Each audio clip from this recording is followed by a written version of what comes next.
desain, yaitu desain tempat sampah umum harus mengikuti standar SNI 3242 tahun 2008. TPS harus memiliki ruang pemilahan area pengomposan dan gudang untuk penyimpanan sampah plus TPS minimal 200 meter persegi dengan mendukung konsep 3R, reduce, reuse, recycle. Aksesibilitas yang baik juga diperlukan untuk kendaraan pengangkut sampah tersebut.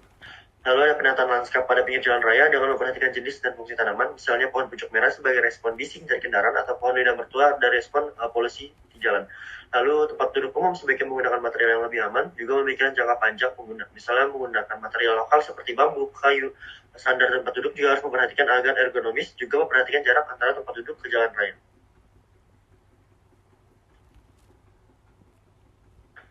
Lalu berikutnya pengembangan desain rumah dengan memanfaatkan material yang diperoleh dari produksi lokal serta dapat bertahan di pesisir pantai, mengingat lokasi dekat pantai dengan menggunakan finishing material yang tahan cuaca ekstrem.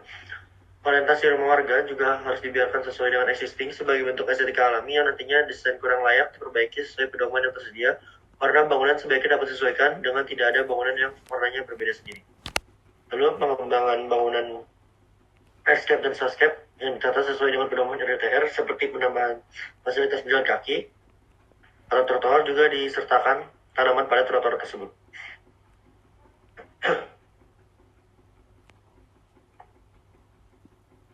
Secara keseluruhan, desain kawasan ini harus mengedepankan prinsip berkelanjutan, keharmonisan dengan lingkungan, dan kenyamanan bagi masyarakat. Dengan memperhatikan aspek-aspek tersebut, kawasan ini dapat menjadi contoh pengembangan kawasan yang berkelanjutan.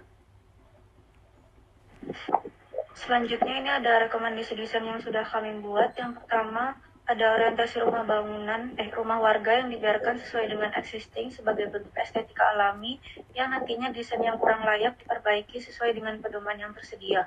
Warna bangunan juga disesuaikan sehingga tidak ada bangunan yang warnanya beda sendiri. Kemudian untuk pengembangan desain dengan memanfaatkan material yang diperoleh dari produksi lokal serta dapat bertahan di pesisir pantai mengingat lokasi yang dekat dengan lokasi pantai dengan menggunakan finishing material yang tahan di cuaca ekstrim seperti kayu merbau untuk dek taman.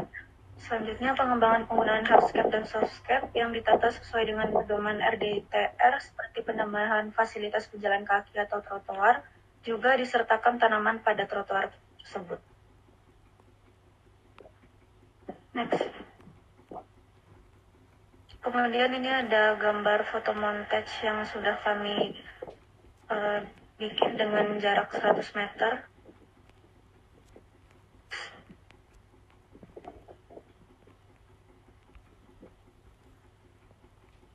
Next.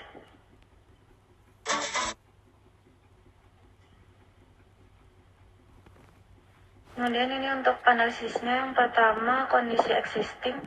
Lahan pada area ini digunakan untuk area pemukiman dengan jumlah lantai bangunan hanya 1 lantai, ketinggian bangunan maksimum yaitu 6 meter dan minimum 4 meter.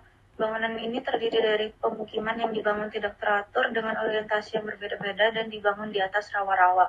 Di beberapa titik pada segmen ini terdapat bangku yang digunakan warga untuk bersosialisasi, namun kondisinya banyak yang rusak dan hanya dapat menampung dengan skala yang sangat kecil. Fasilitas yang digunakan hanya pohon peneduh. Untuk tipe bangunan pada segmen ini terbagi atas rumah berbagi atau satu rumah dengan 2 kepala keluarga dan rumah pribadi. Untuk analisis fasadnya pada koridor Jalan Marsma R. Iswayudi sangat beragam. Material bangunan pada koridor ini memiliki kesamaan yaitu dinding atau tembok, jendela dan pintu menggunakan ciri khas dengan kayu merbau dan meranti sebagai material utama. Kayu ini cocok digunakan di kondisi di Kota Balikpapan yang berubah-ubah, yaitu kemarau dan penghujan, karena ketahanannya terhadap cuaca tersebut. Kayu ini digunakan di segmen ini karena kayu ini banyak tumbuh di Balikpapan sehingga memanfaatkan sumber daya lokal. Untuk gaya arsitektur pada segmen ini berbeda-beda sesuai dengan mata pencarian masing-masing penghuni. Kemudian tidak ada kesamaan pada warna atau finishing bangunan dan terdapat beberapa bangunan yang menggunakan pagar. Hal ini dikarenakan terdapat kesenjangan sosial yang ada di segmen ini. Kemudian untuk analisis skyline dan roofscape-nya, pada koridor Jalan Marsma Iswayudi ini memiliki ketinggian yang bervariasi menciptakan kesan pandang yang tidak monoton dengan irama bangunan. Untuk ketinggiannya adalah 221 221 Satu adalah bangunan yang memiliki jumlah lantai hanya 1 atau ketinggian maksimal 4 meter. Dan 2 adalah bangunan yang memiliki jumlah lantai 2 atau bangunan dengan ketinggian 4-8 meter. Untuk bentuk atap sebagian besar berbentuk pelana dan segitiga atau prisma. Hal ini dikarenakan sesuai dengan kondisi iklim perkotaan yang cenderung sering hujan. Bentuk ini memungkinkan air hujan akan cepat jatuh ke tanah dan mencegah genangan yang dapat membuat atap cepat rusak. Untuk material roofscape-nya sendiri menggunakan material seng. Selain pemasangannya yang mudah, atap ini tidak perlu perawatan khusus.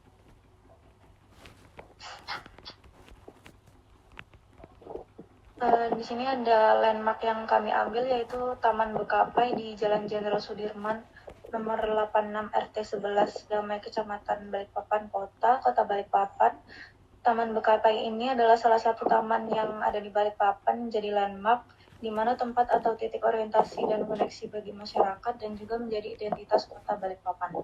Taman Bekapai ini diresmikan pada tahun 1984 setelah sebelumnya merupakan kawasan pemukiman padat yang hancur akibat kebakaran besar di Pasar Pandasan pada tahun 1982. Nama Bekapai ini berasal dari bahasa suku Dayak yang berarti tempat berkumpul, yang mencerminkan harapan agar taman ini menjadi ruang untuk bersosialisasi dan berekreasi bagi warga. Salah satu daya tarik Taman Bekapai adalah instalasi seni modern yang terbuat dari stainless steel yang menggambarkan semburan minyak dan dikelilingi kolam kecil, serta pencahayaan warna-warni di malam hari untuk menjadikan tempat populer untuk berfoto. Next.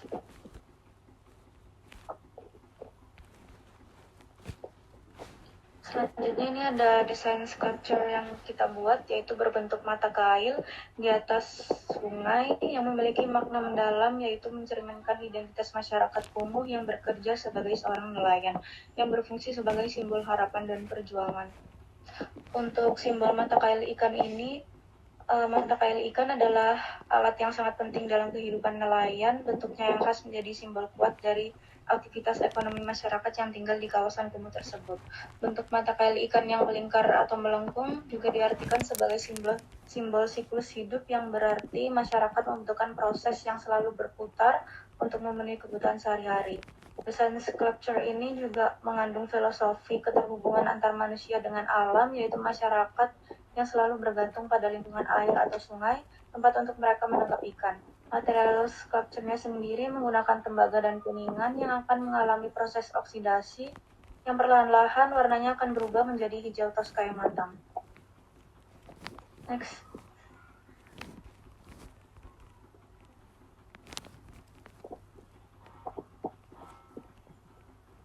Kemudian ini ada peletakan desain sculpture-nya. Terdapat rest area di pedestrian way-nya, kemudian sculpture yang berada di sekitar dok kapal di atas sungai.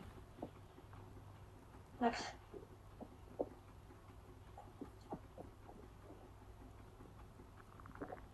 Kemudian ini ada beberapa gambar detail dari rest area yang terdapat bangku.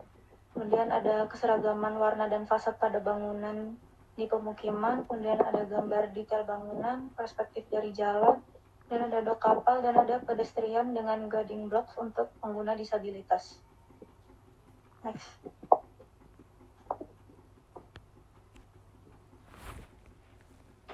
Baik, cukup sekian presentasi dari kami. Mohon maaf apabila ada kata yang kurang berkenan. Sekian dari kami. Wassalamualaikum warahmatullahi wabarakatuh.